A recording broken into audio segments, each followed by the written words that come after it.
E estamos de volta com o BBcast, seu podcast de automobilismo e outras nerdices. No episódio de hoje vamos falar sobre o GP do Azerbaijão, aquele que teve 2 sprints, 3 classificações, um treino livre e mesmo assim foi zero emoções. E aqui comigo está Débora Santos Almeida. Bem-vinda, Débora. Olá pessoal, sejam bem-vindos a mais um episódio do BPcast. E se você dormiu neste fim de semana e não assistiu nada, fez bem. Exatamente. Bom, eu sou o BGP Neto e hoje, como dito, vamos falar sobre o GP do Azerbaijão, mas temos também várias notícias que saíram aí durante esse período de lacuna entre das etapas. Porém, antes, como sempre, recordando vocês aí da nossa campanha de financiamento coletivo da Apoies, tem o link na descrição deste episódio. Também confira o link da nossa lojinha, que também é uma forma de apoiar o nosso trabalho.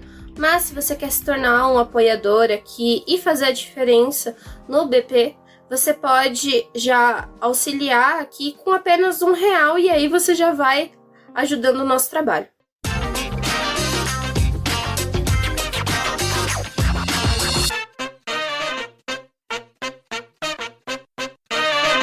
Bom, Débora, uma coisa que até foi pauta nos nossos BBcasts anteriores era a questão da quebradeira que tinha de peça, motores. E a regra de motores havia sido meio que congelada, vamos pôr dessa forma, mas aumentando o número de etapas. Agora vem novas regras que vai poder flexibilizar um pouco mais e deixar um pouco mais as equipes tranquilas. A gente tá tendo essa discussão, né? Porque estão cada vez mais aumentando o calendário e também teve mais sprints para 2023. E em treinos livres, assim, normais, por mais que as equipes façam atividades em que elas precisam verificar o carro, é muito menos desgastante para o motor, porque eles não estão sempre trabalhando com o motor numa potência máxima ou exigindo dele no limite, né? Porque você está num treino livre em que você tem que verificar outras coisas e nem sempre é a durabilidade de um motor que é o que você faz na pré-temporada. Então, você tinha falado, né? A gente ficou esse período da Austrália até aqui, né, até o Azerbaijão, sem nenhuma novidade, acontecendo novidades, mas na verdade despejaram as novidades só na semana da corrida mesmo, né? Nas outras tava todo mundo ali curtindo as mini férias, não nesse sentido de, tipo, estarem aproveitando, mas preparando os carros pro Azerbaijão.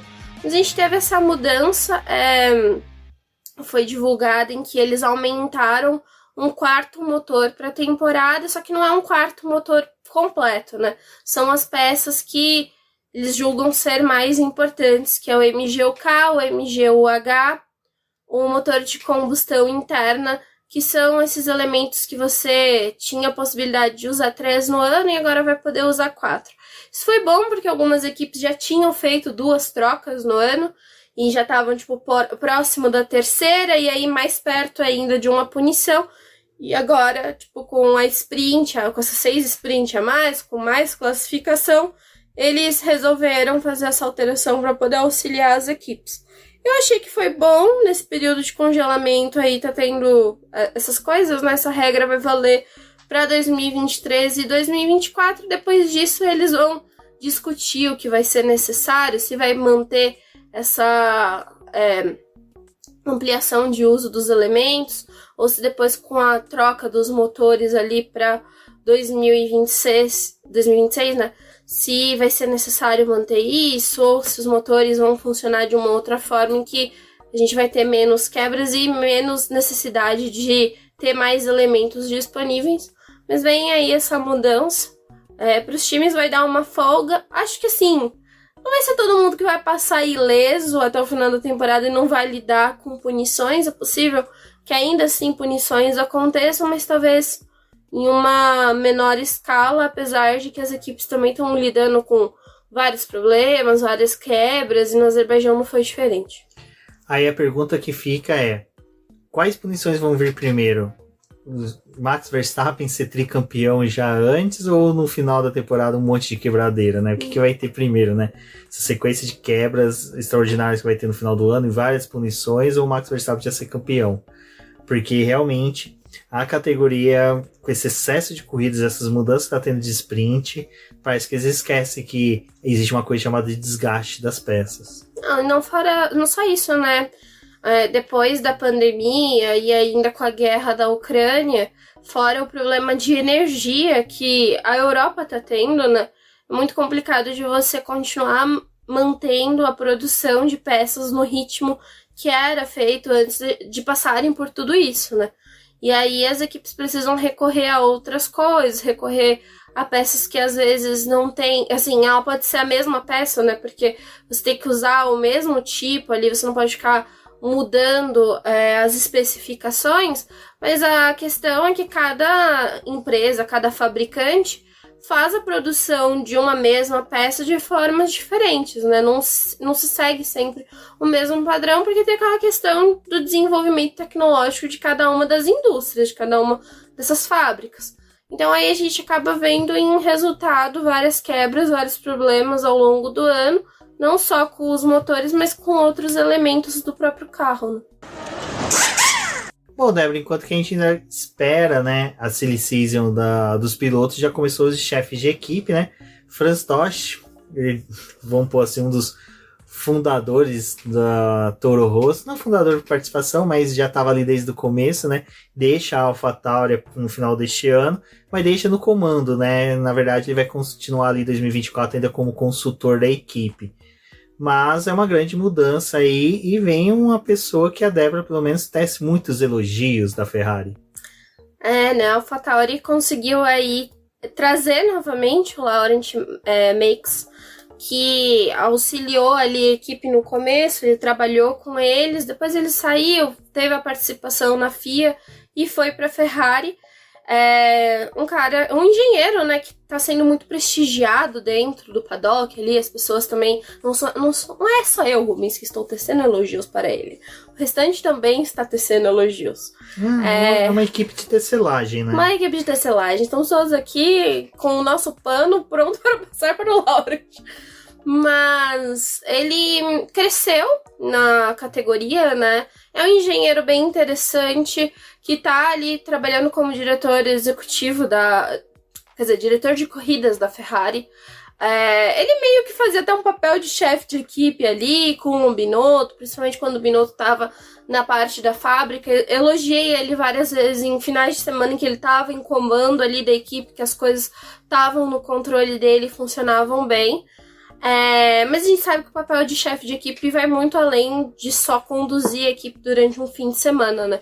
Tem toda a participação por trás ali, de gerenciar um carro, de ajudar no seu desenvolvimento, fazer os contratos, trazer pilotos, essas coisas. Então, o Franz Tost, depois de 18 anos, vai deixar a AlphaTauri e vem o Laurent. Eu gostei demais, eu fiquei muito feliz, assim, que chegou uma hora que eu acho que ele precisava ser chefe de equipe. Fiquei feliz que tal, assim, eu gostaria muito de ver ele no comando de uma equipe grande como a Ferrari, mas também conduzir a Ferrari a gente sabe que é uma bomba, né? Porque você tem várias outras responsabilidades além do nome da marca, que é muito grande. Então, acho que talvez nesse momento aí a Ferrari talvez seja a melhor escolha de trazer um chefe de equipe que já estava no comando da Alfa Romeo, né? Que foi o Frederic Vasseur, mas a Ferrari tomou uma no nariz de ter perdido o Laurent, e a Ferrari, na verdade, ela tá sofrendo de uma evasão de vários funcionários que estão deixando a equipe para ir para outros lugares, e a AlphaTauri se aproveitou disso aí para poder trazer o Laurent. O Laurent já estava muito descontente com a Ferrari, já vinha indicando que provavelmente ia sair da equipe, mas ninguém esperava que ia ser tão rápido assim, e vai acontecer de fato. Espero que ele consiga conduzir a AlphaTauri, pelo menos recuperar o time, né? Acho que a AlphaTauri não merece estar na última posição do grid, assim, tipo em 9º, 10º lugar, como vem acontecendo. Ela precisa voltar a pontuar. Eu acho que o Tost, ele tinha uma boa condução, mas Fórmula 1 vai evoluindo e você precisa, acho que, de chefes de equipes às vezes mais novos também para poder conduzir e acompanhar essa mudança que a categoria está tendo. Essa não é a única mudança, né, que a AlphaTauri está propondo. O Peter Bayer também foi contratado pela AlphaTauri. A mudança dele para a equipe já acontece agora em 2023. Ele vai ser o novo CEO da AlphaTauri. Ele é aquele cara que julgou o caso do Masi lá que aconteceu em Abu Dhabi. E depois ele trabalhava com a FIA. E depois disso ele saiu do cargo em junho do ano passado, ele saiu da FIA e ficou aí, né? Ele, assim, o trabalho dele com o automobilismo é muito recente. Ele teve um outro trabalho, assim, tipo, em indústria, musical, em outras coisas.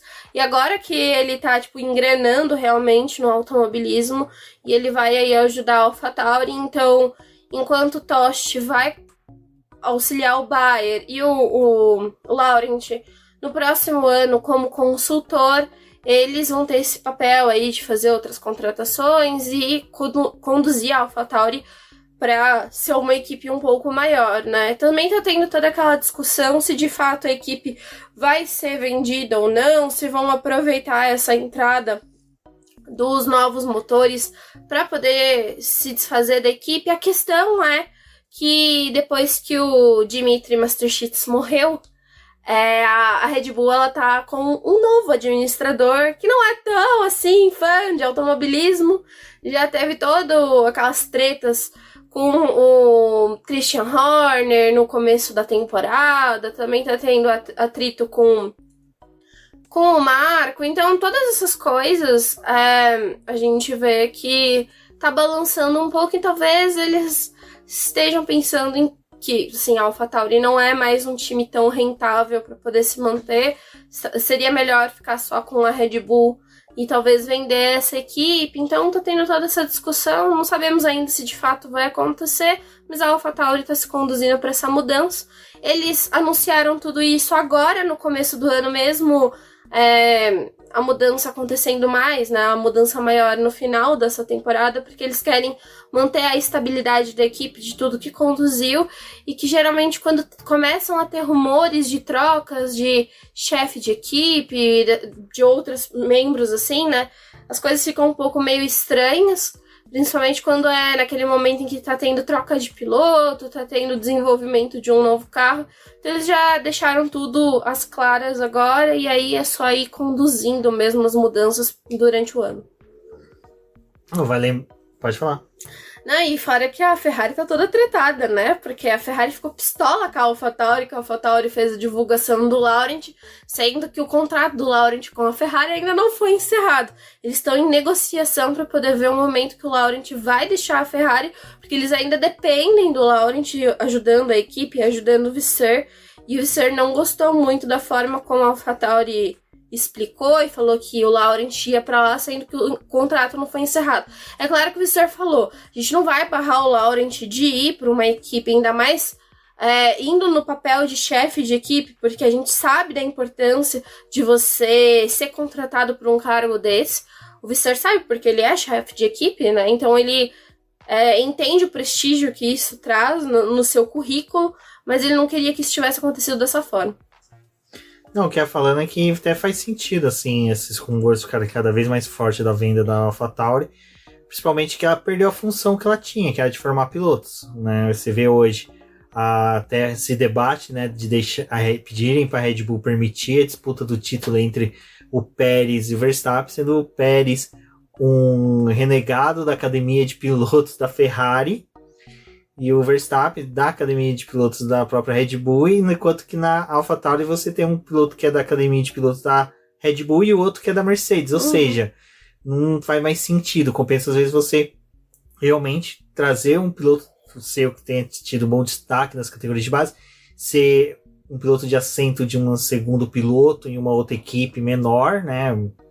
Vai a própria AlphaTauri com outro administrador, uma Williams da vida, do que você realmente manter um gasto, uma despesa tão grande com uma equipe que não tá formando pilotos, né? Essa que é a verdade. E a Red Bull e a AlphaTauri se distanciaram em questão de desenvolvimento, né? Agora que parece que a AlphaTauri vai voltar a, tipo, não é copiar, mas usar mais da Red Bull de novo para poder formar o carro, porque eles se distanciaram nesses últimos 2 anos, e a gente viu o quanto que deu ruim para a AlphaTauri nesse sentido. Porém, em questões financeiras, para a Red Bull é muito bom desovar uma certa quantidade de dinheiro na AlphaTauri, porque eles usam em benefício para eles no teto orçamentário, Mas a AlphaTauri parece que não tá ganhando muito com isso, né? Se não voltar a crescer, não adianta nada você usar ela só como um corpo. Bom, Débora, na quarta-feira passada, né, foi decidida o novo formato da Sprint, que seria pro GP do Azerbaijão, né? Aquela coisa, né? Ah, já tá tudo lá no Azerbaijão, vamos decidir na quarta-feira o que vai ser, como vai ser o final de semana, se vai ter uma classificação para sprint, uma classificação para corrida, se vai ser só sprint valendo classificação. Ou seja, né? Vão fazer com que as equipes fiquem na dúvida de como vai ser o seu desempenho no final de semana, porque essa que foi a verdade.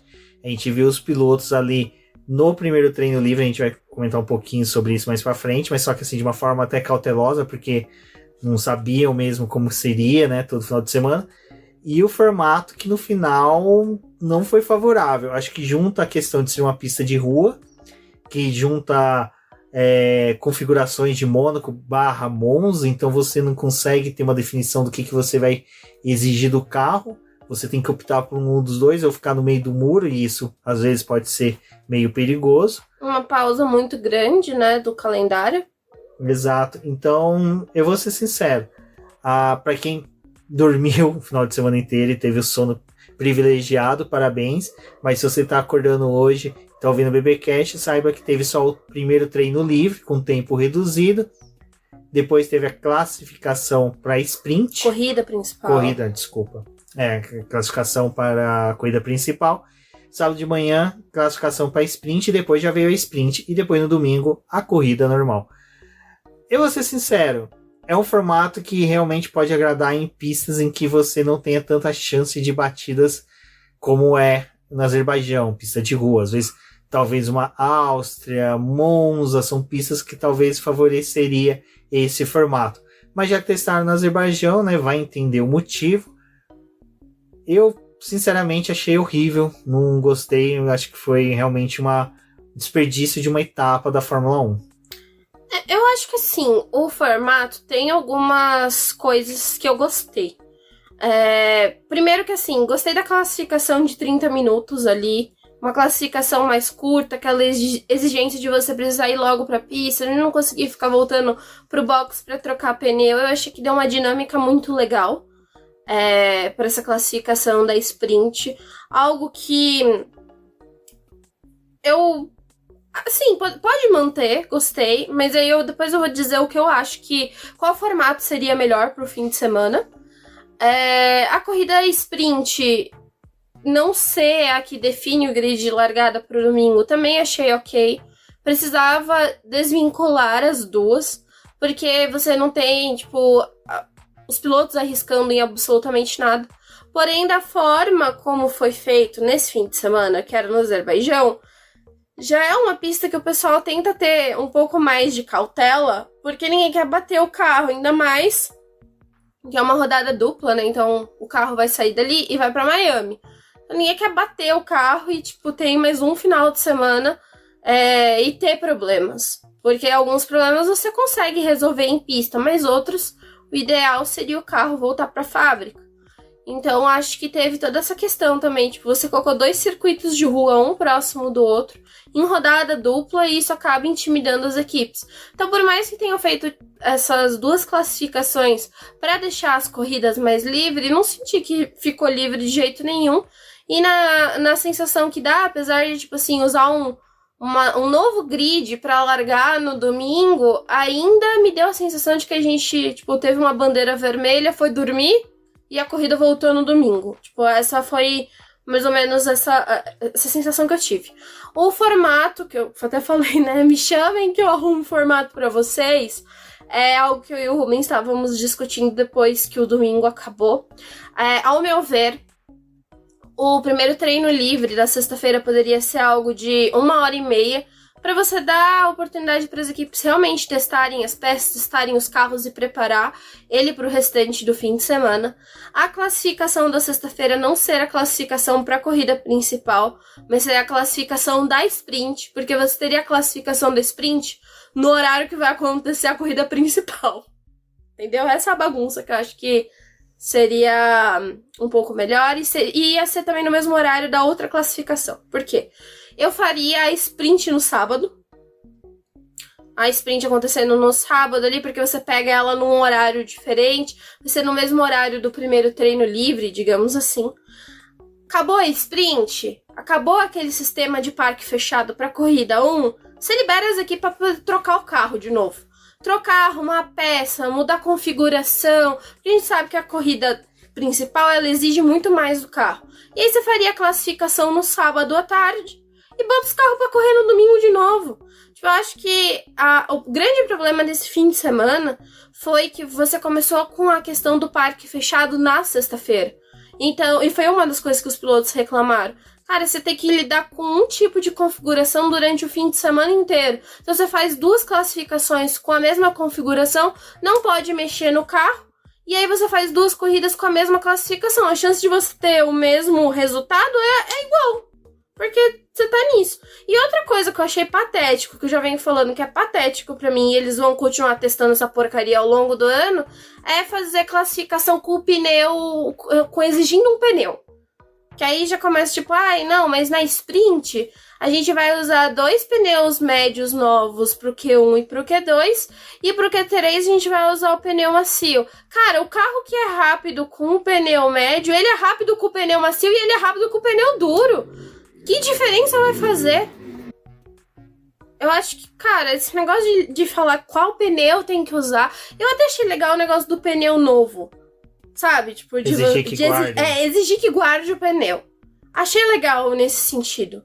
Mas, tipo, você tem que usar o médio. Não, manda, tipo, sei lá, guardar o pneu macio novo para as classificações que vão ser feitas. E outra coisa que eu mudaria também é não fazer a classificação da corrida principal no formato que a gente tem hoje de 1 hora. Fazer 2 classificações de 30 minutos. Para o final de semana da sprint. Isso é uma coisa rápida. Tipo, e aí com a coisa você muda uma coisinha ou outra nas classificações pra poder, sei lá, tentar dar uma mudada, mas você sabe que não vai dar mudada nenhuma. Porém, faria 2 classificações curtas também. Eu, por mim, eu acho que o formato da sprint que já tava ótimo, tava perfeito. O Domenicali foi fazer a besteira de ir na MotoGP, fez uma leitura errada do que realmente é uma corrida MotoGP. Então, eu vou ser sincero, eu acho que realmente esse negócio do pneu me pega muito. Todos vão dar a mesma volta com o mesmo composto no Q1, no Q2, no Q3. Cara, isso é ridículo. Eu adorava aquele formato em que você largava com o pneu que você fez a volta mais rápida do Q2, porque às vezes você tinha um gliareco de um maluco ali que queria meter um pneu macio no Q2, enquanto que os principais estavam com o pneu médio, aí o cara ia pro Q3. Cara, isso eu acho que era muito legal, podia voltar. Surgiu um Russell, quantas vezes a gente viu o Russell aparecendo lá de Williams no Q3? Cara, isso é uma coisa que era muito legal. Então, assim, você realmente... Isso dava uma mexida legal no grid. Olha aí, você acabou de falar um negócio que poderia ser interessante. Obriga a fazer, então, a porcaria da classificação com o pneu, mas vai ter que usar ele na largada das corridas. Boa. A exigência é você usar um pneu novo. Não define qual pneu novo. Mas tem que ser um pneu novo.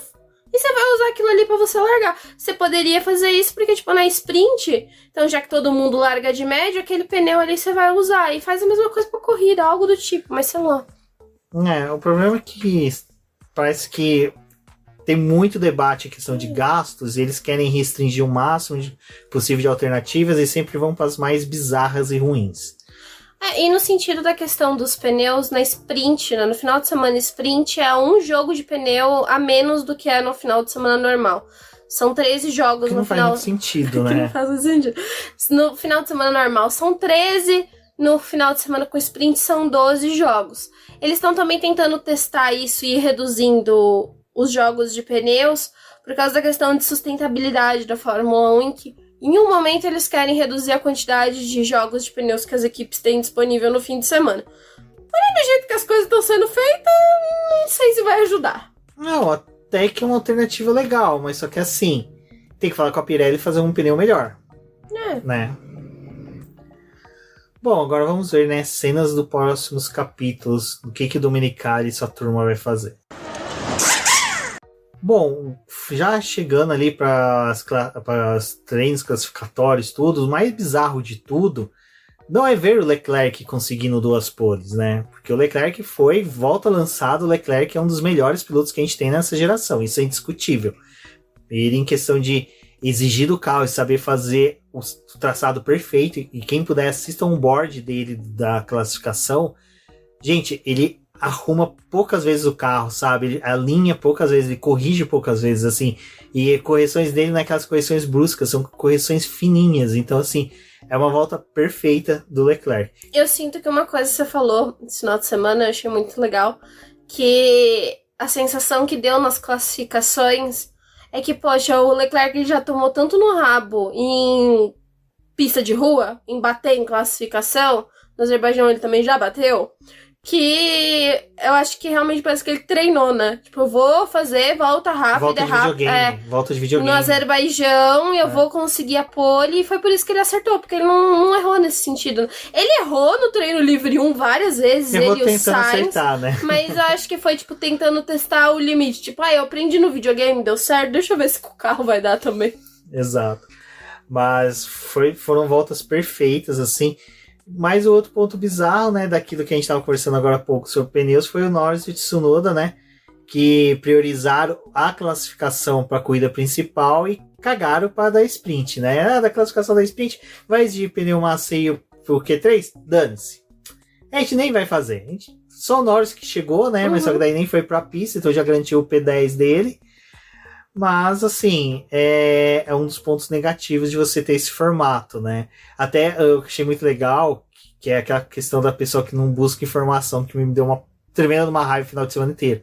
Porque o Norris e o Tsunoda foi uma opção da equipe, foi uma opção dos pilotos, era uma estratégia. Na hora que saiu a notícia, todo mundo lá, bomba, notícia, break news, Tsunoda e Norris não vão participar porque não sobrou pneu, como se as equipes tivesse cagado na estratégia. Tipo assim, o pessoal já detonando a McLaren e a AlphaTauri, enquanto que, na verdade, era uma estratégia que até pro Norris resultou bem, né? Porque, na verdade, tipo, porque os dois pontuaram no domingo. Porque assim, na verdade, o programa agora, né, desse fim de semana vai ser um pouco diferente por causa da sprint. A gente não vai comentar, tipo, trecho por trecho do fim de semana, a gente vai comentando algumas coisas que aconteceram. É fácil resumir a corrida. Corrida foi chata. Mas, assim, o primeiro treino livre, as equipes precisavam coletar dados. A McLaren foi a equipe que mais levou atualizações pro carro, que iam fazer diferença pro desempenho deles. Então, o primeiro treino livre era para poder testar o carro. Eles colocaram o Norris e o Piastri para poder rodar com esse carro. Então, a McLaren, ela explicou, cara, no primeiro treino livre a gente precisava testar os pneus e testar o desempenho com o carro. A gente tem 1 hora só para poder fazer os testes. Teve ainda a bandeira vermelha, então, tipo, tinha que levar tudo isso em consideração. Chegou pra classificação, que foi o que eu falei, parque fechado, tá, o que a gente pode fazer agora? Pô, a corrida principal tem mais chance dos nossos carros pontuarem, porque, como na sprint só pontua os 8 primeiros, e a pontuação é pífia, a gente precisa se lançar para a corrida principal. Então foi isso que as duas equipes fizeram e os dois pilotos fizeram. A gente vai queimar pneu para poder fazer essa classificação da corrida principal, dando nosso sangue, indo até o Q3, porque é isso que vai fazer diferença pro nosso fim de semana. Dane-se a sprint. E eu acho que foi nesse sentido, tipo, que as pessoas não prestaram atenção. Tipo, cara, a corrida principal, ela ainda é a coisa mais importante do fim de semana. E a sprint é só aquela coisa que tá todo mundo querendo fazer uma graça. Se pontuar ali, bom, se não pontuar também dane-se. Então, acho que o que eles fizeram foi certo. O ruim mesmo é a forma como a categoria tá lidando com a sprint e com a corrida. Exato, então no final, assim, até que o resultado desse novo formato aí, vocês estão vendo, não tá casando realmente com o que a Fórmula 1 deseja. Mas assim, a minha opinião final só vai vir realmente para o GP da Áustria sobre esse formato, porque Azerbaijão ainda tem a questão de ser um circuito de rua. Uhum. Então, se fosse um circuito normal, uma pista normal, até que a gente poderia ainda ponderar algumas coisas. Mas como é circuito de rua e tradicionalmente tem muitos incidentes, né, a gente corre o risco aqui de ser injusto com o formato, mas depois da alta, se continuar a mesma chatice, a gente vai descer além de qualquer forma. Bom, e como eu falei, Leclerc fez as 2 poles, cara, sensacional. Eu acho que assim, mostrou que tem chance não de disputar título, desculpa, não tem como. É que sim, a gente fala que não tem como disputar título, vai depender muito de como o Verstappen e Pérez vão se comprometer dentro da equipe nas pistas, né? Que se esses dois fossem encontrar na pista, eu acho que corre risco ali dos dois se chocarem, acabar não terminando uma corrida. O Leclerc já é um cara que já tá conseguindo responder bem na pista, né? Apesar de eu ter minhas reticências aí sobre o final de semana dele na corrida, mas eu acho que dá pra gente ter uma esperança, pelo menos, de boas disputas nesta temporada. Bom, torcer pro Leclerc conseguir entregar esse apoio aí novamente, esse desempenho em Mônaco, né? Que eu acho que é uma das coisas que tá devendo para os fãs da Fórmula 1, é uma pole vitória dele em casa. E a gente também não sabe se esse resultado é só do Azerbaijão, né? Foi um final de semana em que a Ferrari foi bem, conseguiu pontuar, conseguiu fazer ali essa boa classificação com o Leclerc, mas não sabe se isso vai se repetir para circuitos normais, né? Isso foi num circuito de rua em que nas parciais em si a Ferrari estava melhor nas partes ali do circuito em que tinham curva, na reta eles estavam perdendo para a Red Bull, mas o que eu achei bem curioso da classificação, se eu não me engano, acho que foi a classificação da sexta-feira, em que mesmo somando, tipo assim, todos os melhores setores do Verstappen e do Pérez, tipo assim, em outras voltas, tipo, o que seria a volta perfeita no Azerbaijão, nenhuma das combinações chegaria ao tempo que o Leclerc conseguiu com a Ferrari. Não, o tempo da Ferrari com o Leclerc foi surpreendente. E aí depois é isso que eu vou falar um pouco mais à frente, quando eu critiquei ele, de questão dele ser muito passivo na corrida, em permitir as ultrapassagens. Bom, mas antes de seguir para isso, a gente tem que falar um pouco aí que o Pérez, cara, eu tenho que fazer o levantamento se realmente o Pérez já pode ser considerado o rei da rua, porque eu acho que o rei da rua? Rei do circuito de rua, né? Adorei. Você não viu o pessoal chamando ele disso no final de semana, rei da rua? Não, rei da rua. Até estão brincando, né, dele e da Mônica, né? Os dois são reis da rua. Mas por causa dele ter tido já praticamente, acho que só Bahrein, que não é a única vitória que ele não teve. Mas Bahrein não é circuito de rua. Não, é o que eu tô falando. Ah, tá. É que eu comecei de forma diferente. Bahrein? Não, Bahrein não é circuito de rua, é a única vitória que ele tem circuito normal, né? O resto é tudo circuito de rua. Mônaco, Jeddah e 2 no Azerbaijão. E ele é o primeiro piloto a repetir vitórias, né, no Azerbaijão. Porque desde 2016... quebrou com a sequência legal que tinha. Então, muito legal, essas cara. quebras de recordes, não, de sequências assim, essas coisas que tá tendo, eu tô ficando com medo, porque tem aquela de quem vence no Bahrein, né, não ganha o campeonato, né, então, aparentemente, a dupla da Red Bull tá vindo pra quebrar essas regrinhas. Mas foi um excelente desempenho do Pérez. O Pérez eu acho que venceu as 2 corridas sem muito esforço, desceu do carro, acho que até sem suar o macacão, porque não foi em momento algum assim. Lógico, para ultrapassar o Leclerc, ele se esforçou mais, depois foi só um fraciano de velotrônico na Vila do Chaves. Na sprint mesmo, né? Porque ele já tava largando atrás do Leclerc, não conseguiu repetir o que aconteceu no ano passado, de ultrapassar o Leclerc, tipo, na largada, né? O que poderia ter acontecido, mas veio aquela saída do Tsunoda e acabou ajudando ele a aproximar e brigar de novo com o Leclerc, mas ele ia chegar, ele ia ultrapassar a Ferrari e não tinha muito o que fazer nessa corrida, né? Agora a gente pode até falar sobre isso, de ultrapassar, não tinha muito o que fazer. Porque assim, até eu critiquei no Twitter, fui lá e tive que apagar porque descobri uma nova versão de fãs que é tão bizonha como uma parcela do Verstappen, que é a do Leclerc, que defende ele, não defende com argumentos, defende com ofensas e coisas piores por DM, mas então, tudo bem. Acho que a galera não tá escutando a gente, porque se vai me linchar das coisas que eu falo do Leclerc. Mas o lance do Leclerc é que eu falei, realmente, ele é muito passivo. Todas as ultrapassagens dele, ele é muito passivo. E ele é passivo com tudo. Mudança de ordem de equipe, falta de estratégia, ele não tem pulso firme. Por isso que quando falam de Leclerc substituindo o Hamilton na Mercedes, eu falo, gente, o Leclerc não tem perfil de um Hamilton para Mercedes, porque o Russell teria que estar muito mais maduro para você colocar alguém como o Leclerc na equipe, porque o Leclerc não é um cara que lidera.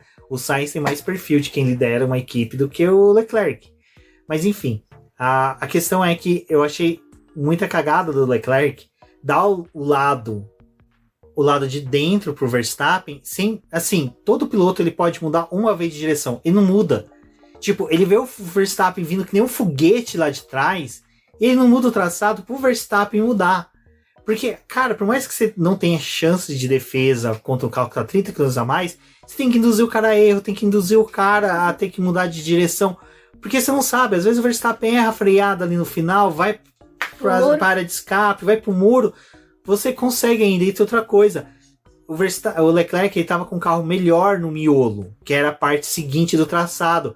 Se ele, por mais que seja, o Verstappen ultrapassa ele, mas ele entra embalado atrás do Verstappen pra outra reta, aonde tem zona de DRS, ele abre o DRS, passa o Verstappen. Sabe? Devolve. Dá um trabalho, faz o Verstappen consumir pneu. E ainda mais numa pista onde você tem possibilidades de safety car. Eu vi o pessoal falar, mas ele vai destruir o pneu. Gente, é uma pista que tem chance de ser safety car, teve safety car. Se ele briga com o Verstappen, se ele tenta segurar o Verstappen e o Pérez, por mais que seja, ele ganha tempo com isso. Então, assim, eram dinâmicas que você não vê o Leclerc trabalhar. Outros pilotos trabalham com isso. O Leclerc não trabalha. Você não vê, desculpa só finalizar, o estrategista conversando com ele de possibilidades. A única coisa que o estrategista conversa com o Leclerc durante a corrida é: vamos mudar do plano A para o plano B. Vamos permanecer no plano B, não vamos mais para o plano C. É isso, é limitado a isso. Então, o que eu falo da passividade do Leclerc é que o pessoal confunde muito passividade com agressividade. Eu não quero que ele seja um piloto agressivo de xingar, brigar no rádio. Mas o oposto de passivo é ativo. É o piloto ativo, que conversa com o engenheiro, pergunta pro engenheiro, fala com o engenheiro, discute com o engenheiro. Discutir pacificamente, né, sem ser escroto, e buscar alternativas. O Leclerc não. A corrida dele tá ditada para ele ser o terceiro carro mais rápido da corrida, ele aceita e vai até o final. Aí o pessoal fala, mas ele ia disputar a posição com o Verstappen? Sim, o Russell disputou. Tipo o Russell, que tem o quarto carro do grid. Aí você tem o Sainz, que estava com um carro bem mais lento que o Hamilton, fazia um traçado defensivo muito mais efetivo, não consumiu pneu e conseguiu segurar o Vettel. O Vettel não, o Vettel, coitado. O Vettel nem sei se tá assistindo. Né? O Hamilton conseguiu sem degradar pneu. Ou seja, você consegue fazer um traçado mais defensivo sem destruir o pneu. Mas não. Na reta, você tem na reta, né? Assim, tipo, em teoria, você tem a possibilidade de mudar de trajetória pelo menos uma vez para poder defender a sua posição.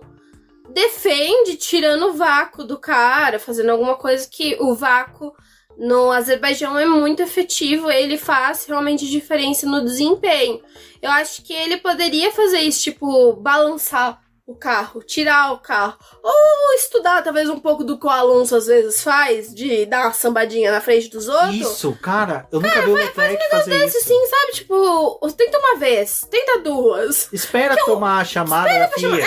Faz alguma coisa, só faz alguma coisa.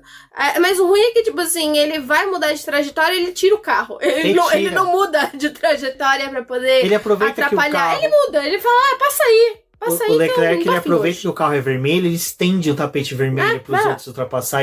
Você falou certo. Você não é o safety car, cacete. O Alonso e o Hamilton, eles estavam em etapas passadas mudando, sambando com o carro na pista. O Daniel Ricciardo fez isso ano passado com a McLaren. Cara, e demorou pra ele tomar chamada. Demorou. Cara, você faz isso. Você força o Verstappen a degradar o pneu, força o Pérez a degradar o pneu e força os dois a se encontrar na pista pra disputar a posição entre os dois. Mas no Azerbaijão, acho que o mais importante nem é só isso. É tipo você tirar a atenção do cara. Porque se você tá na frente de um outro piloto, mas você sabe que você vai ser ultrapassado, que o carro de trás é mais rápido, num circuito de rua, os pilotos geralmente eles estão vindo muito concentrados e estão prestando atenção na movimentação do carro da frente. Às vezes você faz alguma coisa que você induz o cara de trás ao erro, ele perde o ponto de freada e ele dá no muro. Tipo, é algo que é bem legal, assim, você estudar para poder fazer. Eu acho que o Sainz e o Hamilton, né? A Ferrari e a Mercedes, elas têm carros, de certa forma, equivalentes em problemas, mas... E também acho que, assim, o Sainz, ele poderia ser mais rápido, mas não é algo das características dele. Ele é um piloto mais técnico, mas a técnica dele em cima do Hamilton você via. Tipo, ele deu trabalho pro Hamilton, cara, da volta 36 até a volta 51, o Hamilton não conseguiu passar. Foram 16 voltas. A gente tem aquela disputa de posição entre o Alonso e o Hamilton na primeira corrida, que foi sensacional. E o Alonso estava muito mais rápido, tinha muito mais carro que o Hamilton. A diferença era semelhante até. Mas o que é? É o cara não aceitar. O cara fala, não, você vai me ultrapassar? Beleza, mas você vai... Ah, mas ele tinha que economizar pneu. Cara, numa corrida que tem chance de ter safety car, você trabalha com o que você tem na mão. Você não fica pensando, não, eu vou chegar. Ah, mas o Alonso chegou um segundo. Cara, o Alonso tava com problema de DRS. Passou o final de semana inteiro com esse problema. Se o cara tá atrás de mim e tá com problema de DRS, eu vou deixar ele na minha cola a corrida inteira.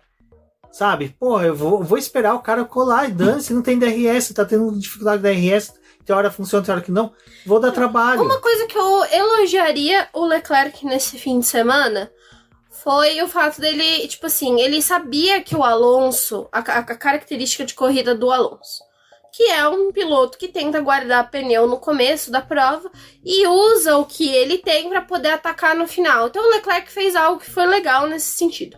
Guardar pneu para poder lidar com o Alonso. Mas eu acho que o primeiro desafio dele era a Red Bull. Tipo, ele não podia... É o que você falou, né? Tipo assim, ele tá fadado a terminar em terceiro lugar. Mas porra, velho, não conta com isso, sabe? Vamos tentar dar uma brincada aqui com a Red Bull e depois a gente se vira para poder ver o que faz com o Alonso, cara, sabe? O Schumacher, em 2006... Eu devo estar... 2006, ele terminou atrás do... 2005, 2006, o carro da Ferrari não era para disputar título. Cara, você não via ele fazendo isso, sabe? Porra, quantas vezes a gente viu o Massa, o Hamilton, disputando com o Vettel posição na época que a Red Bull era um foguete. Você vai ser ultrapassado? Voa, mas dane-se!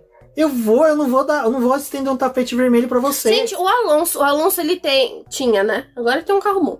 Mas ano passado ele tinha um carro merda. Fazer os trenzinhos, quantas vezes? Quantas vezes ele tinha os trenzinhos atrás dele? Quantas vezes ele encheu o saco do Verstappen e do Pérez? Em corrida que os dois era punido, precisava largar lá atrás. Tá bom, eu vou encontrar com o Verstappen, depois eu vou dar trabalho pra esse moleque. Ele vai sofrer aqui pra poder passar comigo. Ele alargava o carro, ele mudava de trajetória, fazia aquelas trajetórias longas, ele chegava, tipo, a atrapalhar em reta, fazia isso que a gente tava falando, né? Ficava sambando na frente do carro lá, às vezes, pra poder esperar alguém vir xingar ele. O Verstappen não fazia isso quando o Hamilton tava com o carro mais rápido. Não. Quantas vezes a gente via que o Hamilton chegava pra ultrapassar o Verstappen? Você fala, vai bater. Vai dar merda. Os dois, isso eu tô falando não já 2021, tô falando 2018, 19 e 20. Então assim, me desculpa. O Leclerc, ele é muito passivo na questão não de agressividade. Porque ele é um piloto agressivo. Ele é agressivo na velocidade. A velocidade do Leclerc é incontestável. Ele pra mim, é muito mais rápido que qualquer outro piloto do grid. Fala daquela coisa que você disse pra mim, dele ser rápido e usar isso pra poder tentar se defender. Isso não funciona. Não. Ele é o cara que ele é rápido, mas em defesa ele não é tão rápido. Não, mas o que você disse é que, tipo assim, ele vê alguém mais rápido, ele tenta ser mais rápido do que a pessoa, mas não é o ser mais rápido que vai te fazer defender. Sim, realmente. Ele quando tem que disputar a posição, ele tenta ser mais rápido, mas às vezes não é... É o que o Sainz fez. Ele não estava sendo mais rápido que o Hamilton. Ele estava fazendo um traçado diferente, onde que ele economizou pneu, porque ele chegou na posição dele e conseguiu fazer... Desculpa, eu caso 20 no chão, qualquer pessoa, que se o Alonso chegasse no Leclerc e o Leclerc fizesse a mesma coisa que o Sainz fez, o Alonso não passava. O Alonso não passava o Leclerc de forma alguma. Porque o Alonso não ia ter carro para passar. E o Alonso ia ficar nervoso, o Alonso ia começar a perder todo aquele paixão que ele tá pela Taylor Swift, e ele ia xingar no rádio. Mas, né, fazer o quê? Bom, era isso sobre o Leclerc. É uma pena, porque é o cara que realmente eu falo que hoje no grid é o único que pode disputar título com o Verstappen. Até, lógico, a Mercedes acertar esse carro ou o Carlos Sainz sair do casulo. É uma das coisas que eu achei também, assim, interessante. foi Alonso e Sainz, né? Esse final de semana, porque o Sainz é fã do Alonso, que é espanhol, né? Mas é fã até a página 2, né? Porque os dois... A corrida, a Ferrari tentou recorrer, a corrida passada aí foi poder pegar o pódio do Sainz de volta, os pontos, não deu certo. Aí esse final de semana o Alonso ficou um pouco ofendido com o Sainz, porque o Sainz não estava tratando ele como princeso que ele é. Aí chegou na corrida principal, teve a relargada, aí o Alonso estava atrás do Sainz. Ele sabia que o Sainz ia dar uma canseira para poder ele passar, se ele ficasse ali de novo. Teve a relargada, ele jogou o carro e passou o Sainz. E o Sainz depois da corrida falou, gente, eu não tava esperando aquela manobra do Alonso. Eu fiquei tipo, o que tava acontecendo com aquele cara? Como que ele teve a ousadia de fazer aquilo comigo? E foi legal, foi essa briga dos espanhóis, assim, foi legal.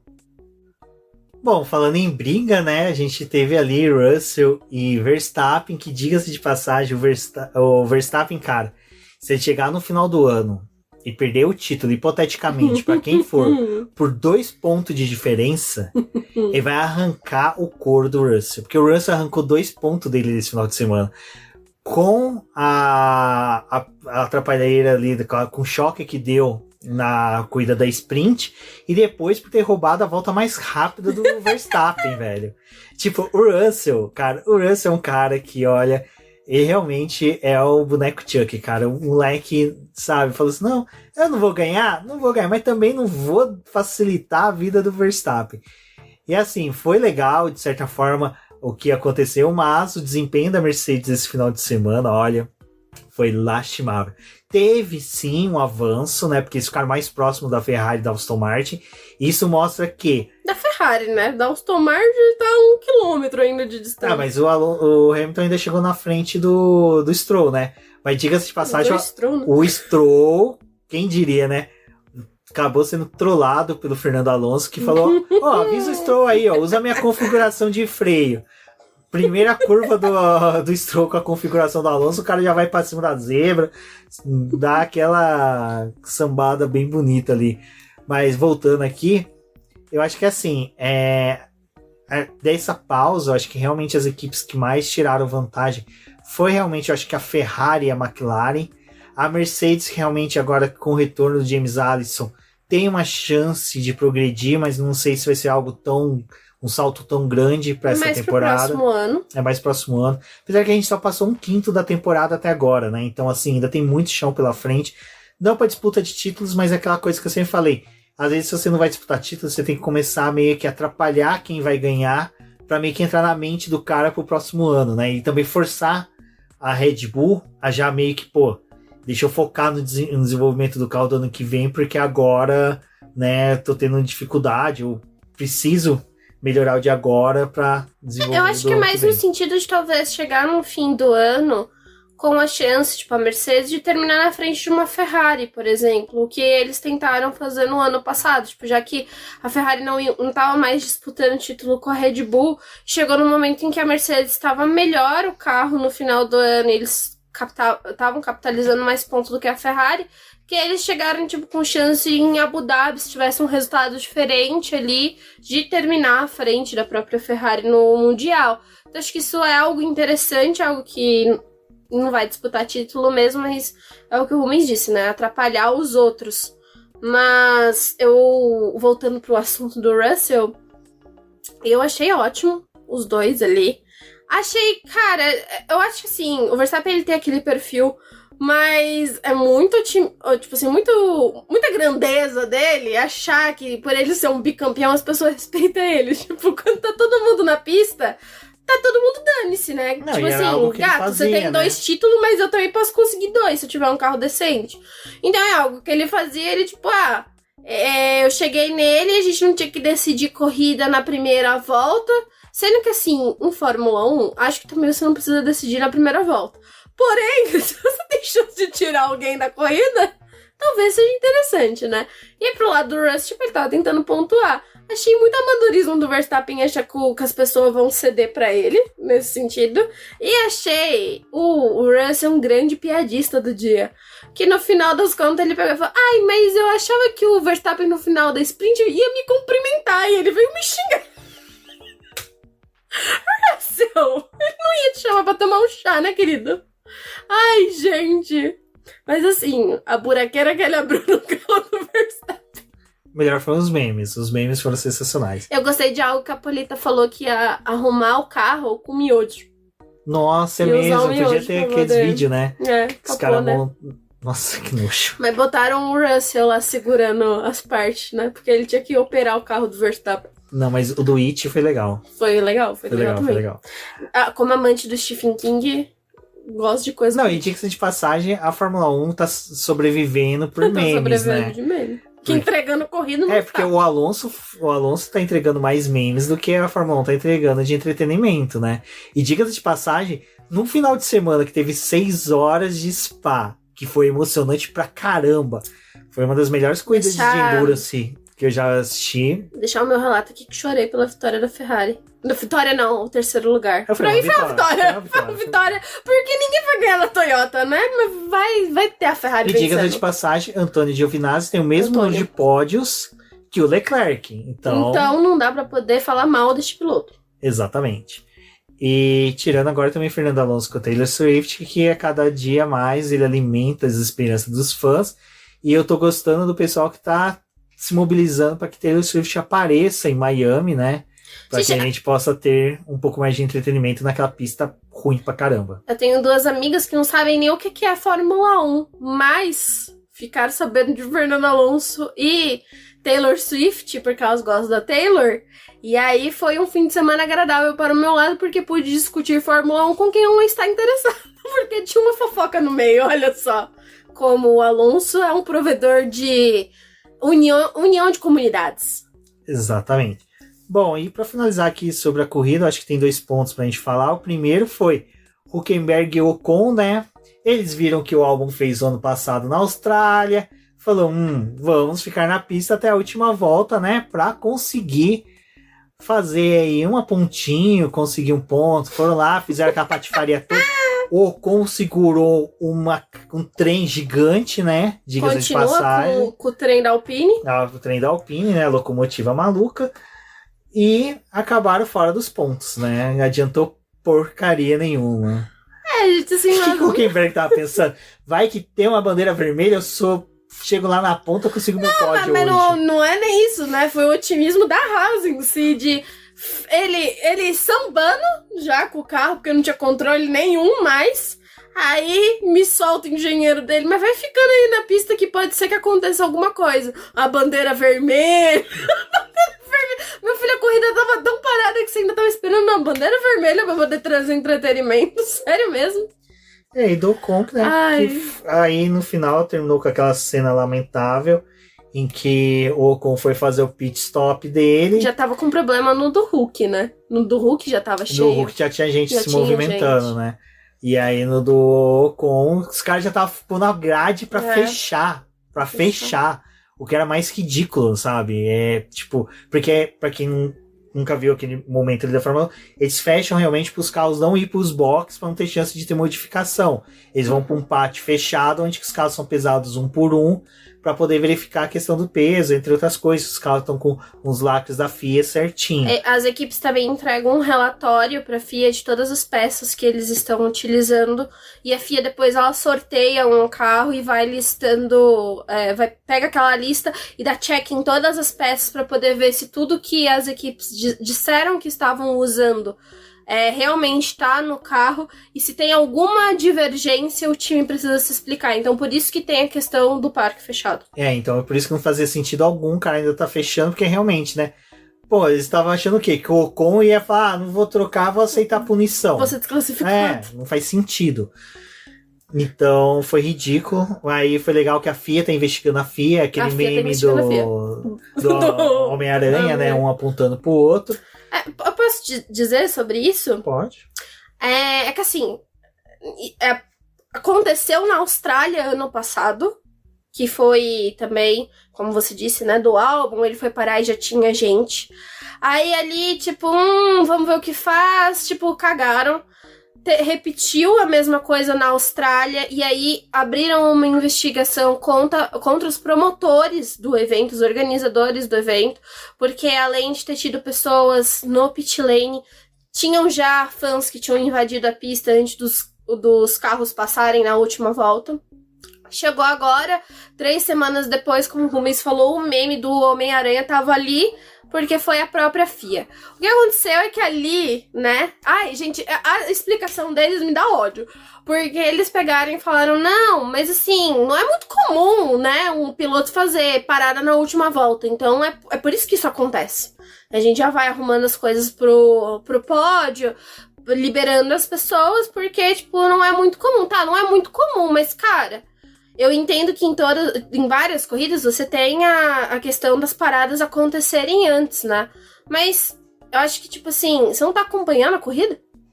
Você tinha que estar acompanhando a corrida, que tem 2 fulano que não tinha trocado o pneu ainda, né? E esses 2 fulano, em algum momento, creio eu, que não ia ser desclassificado, né? Porque estavam sonhando com um ponto. Então, amadorismo aí.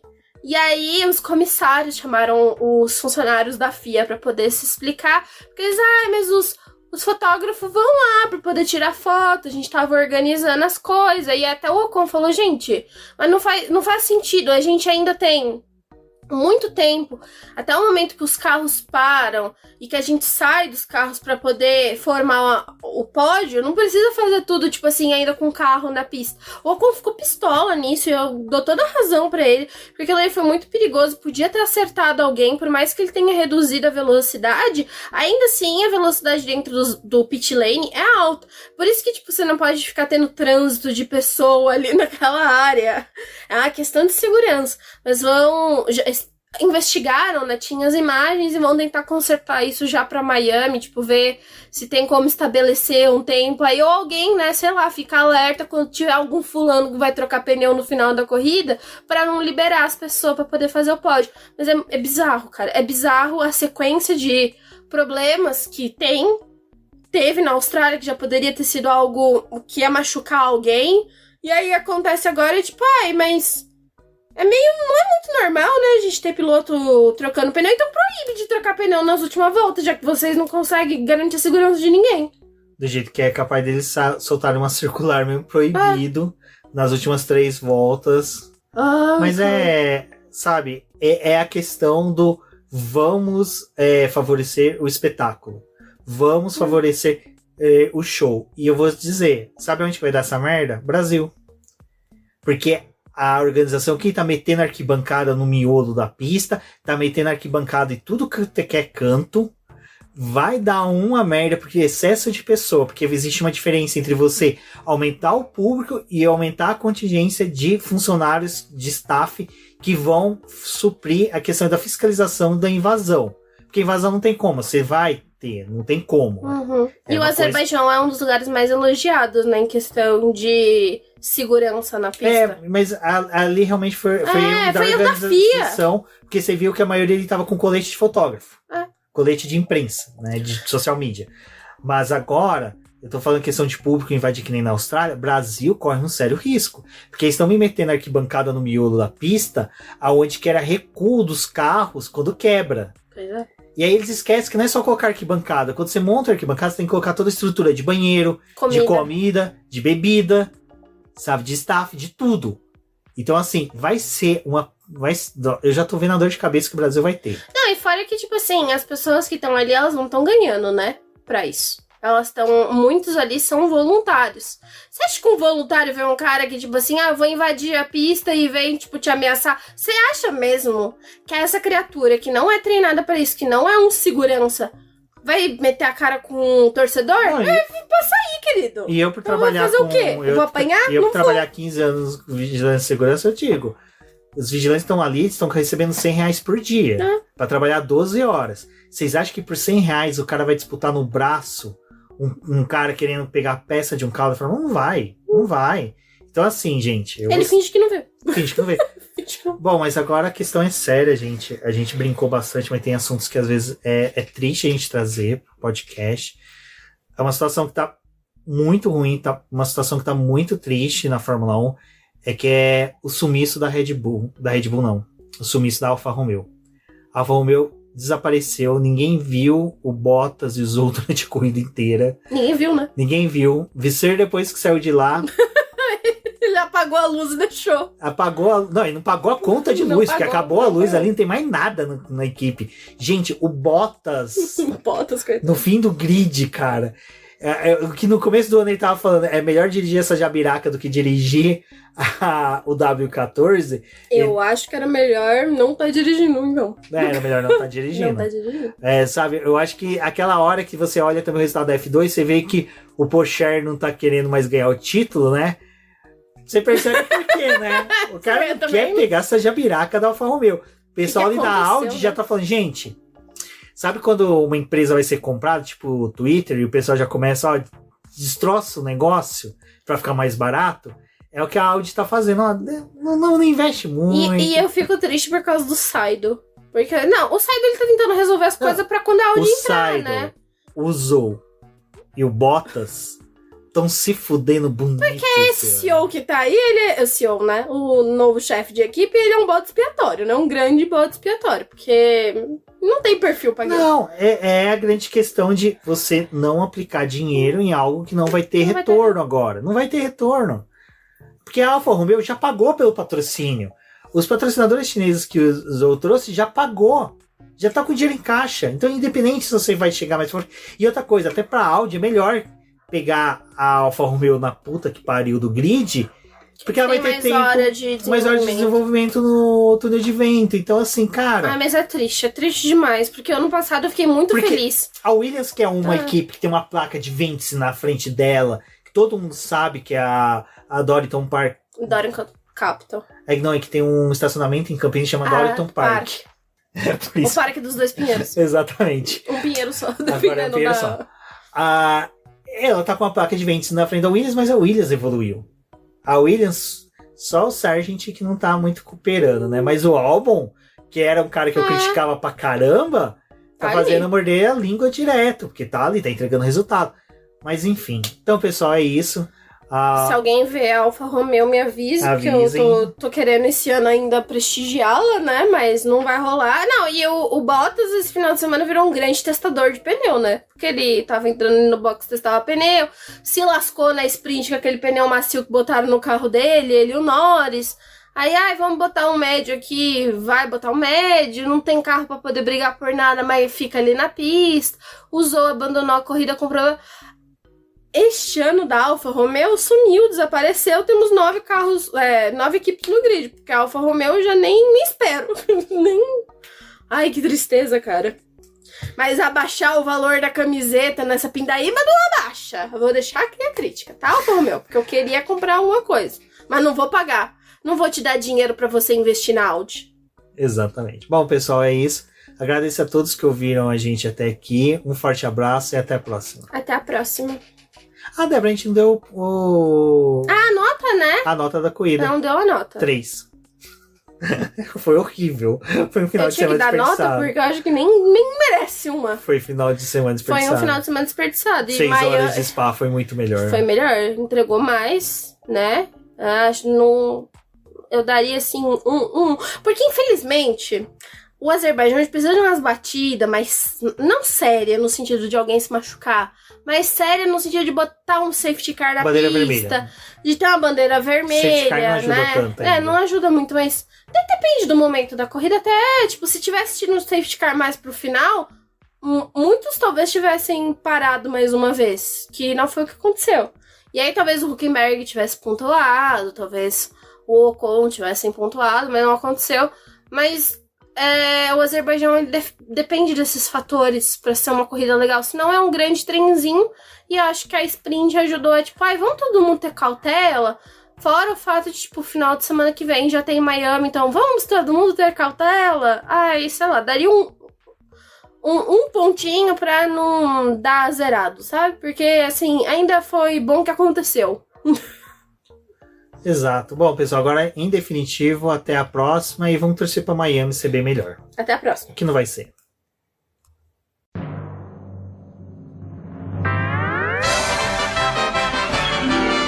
E agora vamos agradecer nossos apoiadores, aqueles que auxiliam o Boletim do Paddock através do financiamento coletivo e contínuo do Apoies. E são eles: Ricardo Bannerman, Maia Barbosa, Eliezer Teixeira, Luiz Fex, Arthur Felipe, Rafael Celone, Will Mesquita, Antônio Santos, Rogério Furano, Helena Lisboa, Cássio Machado, Carlos Del Valle, Bruno Vale, Eric Nemes, Bruno Shinozaki, Alberto Xavier, Will Bueno, Ricardo Silva, Beto Corrêa, Fabrício Cavalcante, Arthur Apóstolo, Sérgio Milano, Melquiades Veloso, Micael Souza, Ezequiel Bale, Silney Messi, Rafael Arílio, Rafael Carvalho, Fábio Ramiro, Lauro Vizentim, Maria Ângela, Thaís Costa, Rafael Catelã, Jane Casalec, Carlos Eduardo Valese, Tadeu Alves, Paula Barbosa, Ale Ranieri, Leandro Nogueira, Bianca Mês, André Brolo, Bruno Lima, Ivan Grego, Maicon Tavares, Thalita Santos, Diego Machado, Gabriel Sawaf, João Guilherme, João Rai e Gustavo Frigoto. Muito obrigado a todos aqueles que apoiam o Boletim do Paddock e auxiliam no nosso desenvolvimento e crescimento. E se você quer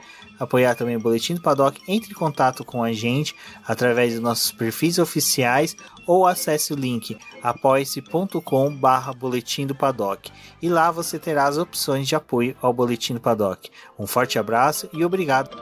Isso é tudo bem, pessoal.